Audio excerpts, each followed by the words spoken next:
learning. The Tom Daniels Show. You're listening to The Tom Daniels Show, and I'm your host, Tom Daniel. Hey, I'm glad you joined us here on The Tom Daniels Show, where history, music, and the occasional childhood trauma come together to remind us that nursery rhymes are not always as innocent as we think. Some of them aren't even nursery rhymes. Some of them are, well, let's be honest, they're folk songs that adults pawned off on children because we just stopped listening closely. Today's episode is about one of the most famous children's songs in the English-speaking world, Ring Around the Rosie.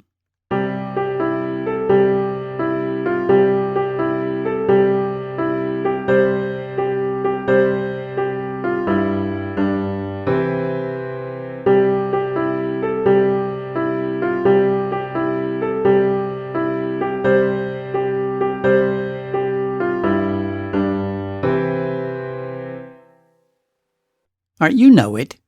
You probably spun in circles singing it, and you probably fell down at the end because, gravity's undefeated. But somewhere along the way, likely around a campfire or in a late-night dorm room or in a church basement after vacation Bible school, someone told you the truth. Someone whispered in their best horror movie voice, "It's actually about the Black Plague." And you thought, well, that sounds kind of right. I mean, it's creepy. It's old. There's sneezing. People fall down. Boom. Plague confirmed. Call the CDC. Except, no. Not even close. Today, I'm going to peel back the layers of this rhyme and discover what we actually know and what we definitely don't know, and why we humans love to invent morbid backstories for children's songs. Ring Around the Rosie is a myth that just won't die, unlike the plague victims, I guess. But let's begin with the version you probably have heard. The lyrics, ring around the Rosie, pocket full of posies, ashes, ashes, we all fall down. Now, some adults will tell you with great authority that the Rosie is a red plague rash. The posies were herbs carried to ward off disease. Ashes, ashes represents either cremation or sneezing, depending on the version, and we all fall down. Well, you know what that means. I mean, it's dramatic, it's morbid, it's practically cinematic. It's also, historically, impossible. Why? Because the earliest printed versions of this song don't appear until the late 19th century, roughly 500 years after the Black Death. If this were truly a medieval nursery rhyme, it took the longest victory lap in human history before committing itself to paper. And more importantly, none of the early versions mention rosies, posies, ashes, or even falling down in any plague-related way. The plague interpretation shows up only after World War II, because apparently we weren't dealing with enough global trauma at the time. So what actually was Ring Around the Rosie? If it wasn't a medieval medical bulletin set to music, what was it?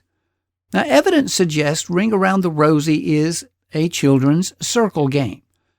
A simple, wholesome, run and fall down exercise that would not look out of place at any preschool recess. You could think of it as an ancestor to Duck, Duck, Goose, only with less birds and more gravity. Early descriptions of the song show children forming a ring, singing a rhyme, dancing in a circle, and then collapsing in laughter at the end. And see, this is not plague reenactment. This is Victorian-era cardio. And like many children's game songs, the words didn't have to make sense. Children, good grief, they don't sit in a symposium analyzing the semiotics of pocket flora. No, they're just spinning in circles until they fall down. That's what kids do. The rhyme is just the soundtrack. So why do our brains want it to be about the plague? Well, because humans love patterns. We especially love patterns that make us feel clever. We adore explanations that sound deeper than they really are. So when someone points out that the Rosie could mean a rash and posies could refer to herbs used to mask the smell of decay, our pattern-seeking brains will say, "Oh, yeah, that makes perfect sense. Let me explain it now at dinner parties." But here's the catch. Almost every line of this rhyme has at least 3 possible unrelated folkloric meanings, none of which are tied to mass mortality. For example, ring around the Rosie could simply describe a circle of kids. A pocketful of posies could refer to actual flowers because Victorian children loved flower gathering. Ashes, ashes appears in some versions as husha husha, which is not exactly pandemic material. And We All Fall Down was just simply the game's conclusion, like any kids' games. It's like musical chairs without the chairs. In other words, the plague theory is a spectacular example of retrofitting a dark explanation onto a harmless text because the darker version is just plain out more fun. Which brings us to the invention of folklore facts, which is kind of a modern hobby. Most people assume nursery rhymes are ancient, cryptic, encoded bits of historical gossip. We love the idea that Baa Black Sheep is secretly about medieval taxes, or that Humpty Dumpty was about a cannon that fell in a battle. But these interpretations often come from the 20th century, particularly from popular folklore books eager to boost sales through these scandalous hidden meanings. Academically speaking, they fall into the category of what one scholar calls pleasant nonsense masquerading as historical fact. People latch onto the plague explanation because it makes the rhyme feel ancient, and it makes them feel knowledgeable. It gives them a harmless way to talk about death, disease, and children falling down, 3 topics that historically have overlapped far too often. But the rhyme, we know, was shaped by print culture, playground variation, and oral transmission, not medieval epidemiology. Now, you're listening to The Tom Daniels Show, and we'll be right back.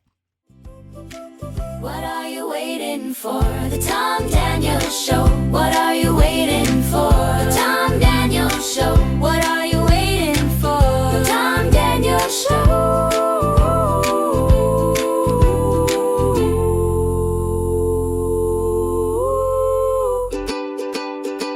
The Tom Daniels Show. Welcome back to the Tom Daniels Show, and I'm so amazed that Mary Mac could somehow figure out a way to make our theme song sound like a children's song. Wow. Mary Mac is the world's most perfect band. Now, we've been talking about the actual meaning of the children's song Ring Around the Rosie, and now I want to dive into the earliest actual evidence.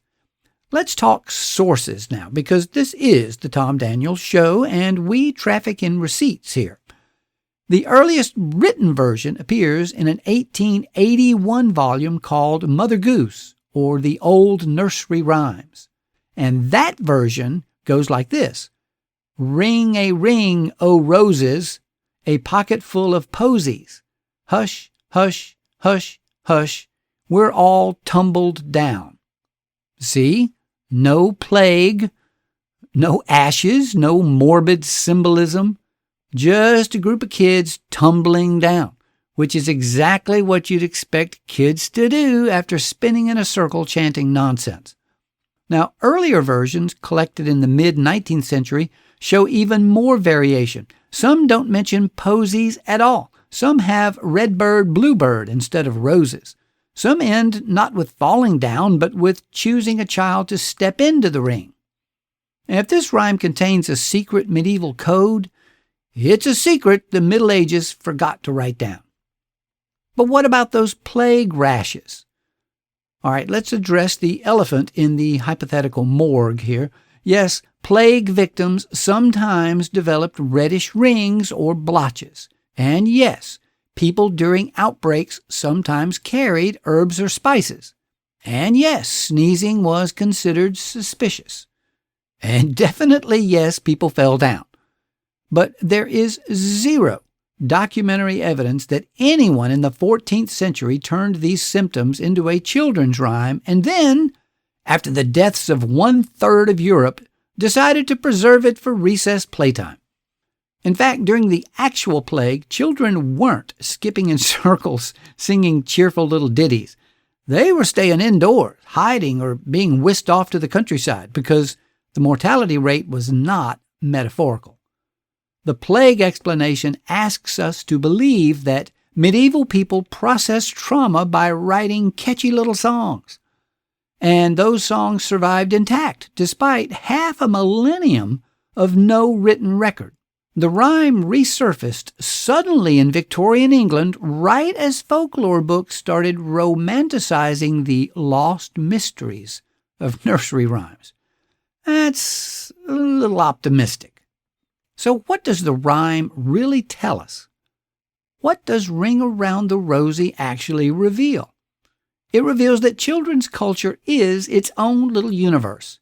Kids don't need literary coherence. They just need rhythm, repetition, and a reason to fall down. They love falling down. Oral tradition reshapes text at lightning speed. New words appear, old ones vanish. Every generation adds and subtracts without asking permission. Adults love inventing folklore. The plague theory is a modern myth, but a myth with staying power because it satisfies our appetite for secret knowledge. Nursery rhymes are living artifacts, not static historical documents. Their meaning lies in use, not origin. There are a few genuinely interesting variants, though, of the song, because children are endlessly creative. So we find versions like this. There's a version from England, the words are cows in the meadows eating buttercups. That's awesome. And how about this one? Ring around the roses, bottles full of posies. Now this version is a favorite in Kentucky, Tennessee, and Alabama. And then there's husha, husha, husha, husha throughout Texas and Appalachia. But my personal favorite is a version from the Carolinas that goes like this. Ring around the Rosie, squat down lowsy. One for you, one for me, and one for Uncle Josie. That is spectacular. Which suggests that folklore evolves in ways no epidemiologist could ever anticipate. Now, the real reason the plague theory persists is because we like our folklore with a dash of danger. We want Grimm's fairy tales, not the Hallmark Channel.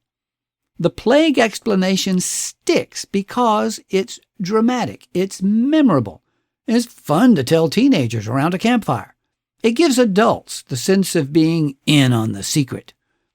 In other words, the plague theory is less about history and more about our own cultural appetite for mystery.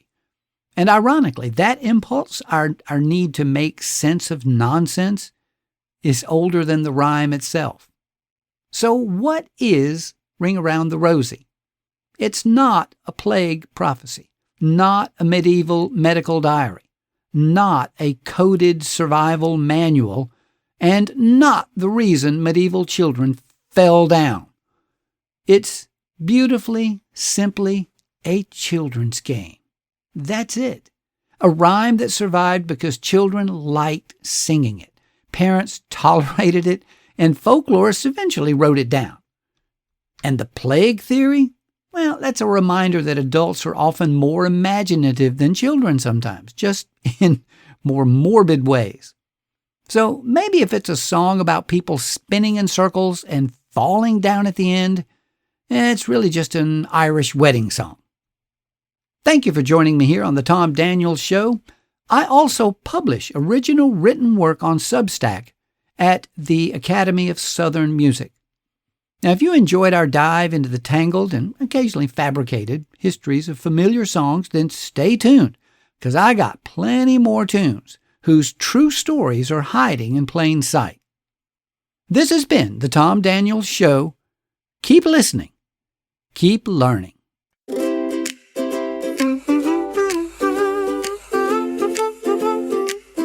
Keep listening, keep learning.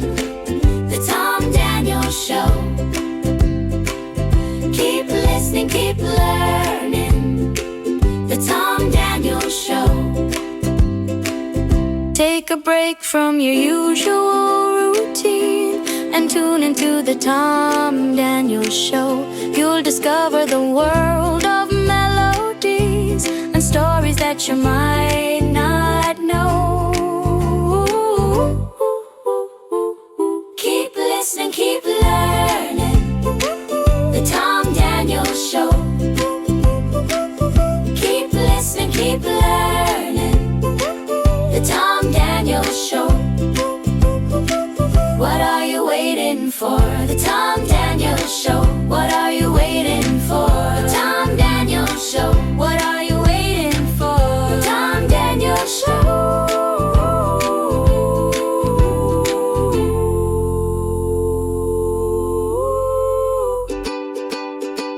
The Tom Daniels Show.